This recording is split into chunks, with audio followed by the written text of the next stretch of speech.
Europeans have always been sexually deviant.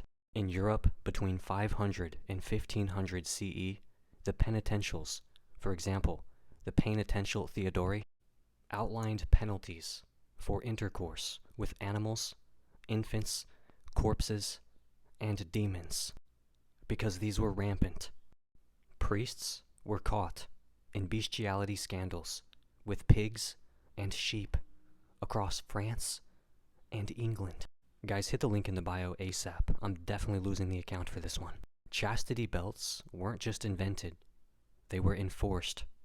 Women's genitals were literally locked by law. Meanwhile, in Africa, the Americas, and Polynesia, sex was integrated into social, ecological, and spiritual rhythms. The Igbo held erotic festivals like Omumu, celebrating fertility as a communal blessing. Hawaiians practiced Aikapu, a balanced system of gender-segregated but sacred food and sex taboos, rooted in harmony, not shame. Among the Nawa, adolescent sexuality was openly discussed and guided by elders, not demonized or hidden. Europe made sex about punishment. The rest of the world made it about continuity. Par au Cerf, Louis XV's pedophilic playground, funded by the French state, was staffed with girls aged between 12 and 15, forcibly taken or bribed from peasant families. Court records show officials managing logistics of rape as royal entitlement. Consent was a meaningless concept in a legal system where women couldn't testify against aristocrats.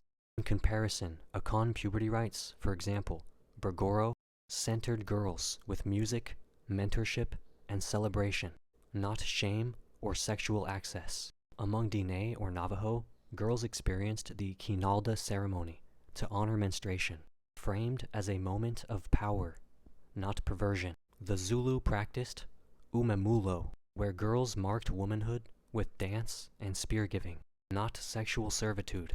Europeans saw young girls as property. Other cultures saw them as power incarnate.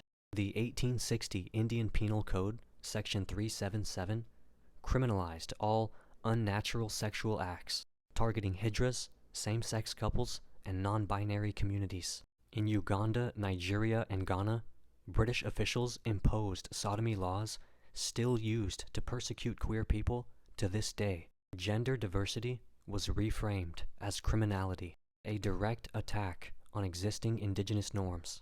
Compare that to the Bugis in Sulawesi. Indonesia recognized 5 genders, including Bisu, who held sacred ceremonial roles. Zapotec communities in Oaxaca recognized Muxés, gender-diverse people respected as caretakers and artisans. In the Pacific Northwest, Two-Spirit people were respected in their communities long before European contact criminalized them. The world didn't invent queerness recently. Europe criminalized it globally.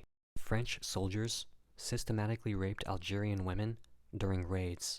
Rape was logged as military efficiency, not atrocity, photographed and distributed through colonial postcards. These assaults were consumed as softcore propaganda in Europe. French psychiatric journals published studies on native women's resistance, code for sexual disobedience. Tuareg women owned property, initiated marriage, and moved freely across public space.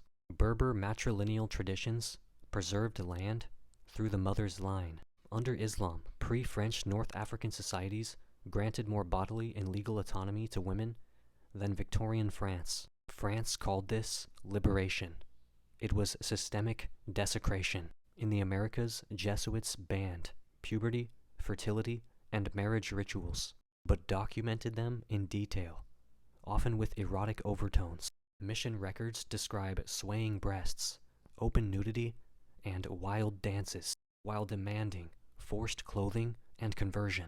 Ashaninka and Shuar people practiced ceremonial sexual unions tied to harvest and lunar cycles. Mapuche women underwent Nyatun ceremonies, where fertility was praised, not repressed. Yoruba spiritual traditions venerated orishas of love, pleasure, and sensuality, like Oshun as divine forces of healing. The Jesuits condemned these acts as lewd. They were simply too colonized to comprehend sacred sexuality. Sarkis Bartman, a South African woman, was paraded naked in freak shows, then dissected and displayed post-mortem.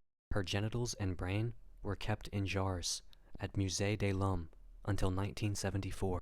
Her body was studied, fetishized, and displayed in the name of science, race theory, and civilization. Among the Khoikhoi, women's bodies were celebrated through dance, fertility songs, and communal healing. Across much of Africa, larger bodies were signs of health, abundance, and divine favor, not ridicule. In Mande societies, body decoration, nudity, and dance were expressions of freedom, not shame. Europeans didn't liberate her body. They turned it into a museum exhibit, and then called it education. Europe had the archives, but the world had the wisdom. What Europeans brought to the world sexually was not enlightenment. It was disorder, moral panic, not balance, repression, not ritual, exhibitionism, not embodiment, rape, not reciprocity. Across the planet, sex was a spectrum, a biological, spiritual, communal force. Europe made it into a crime, a contract, or a conquest. Cope.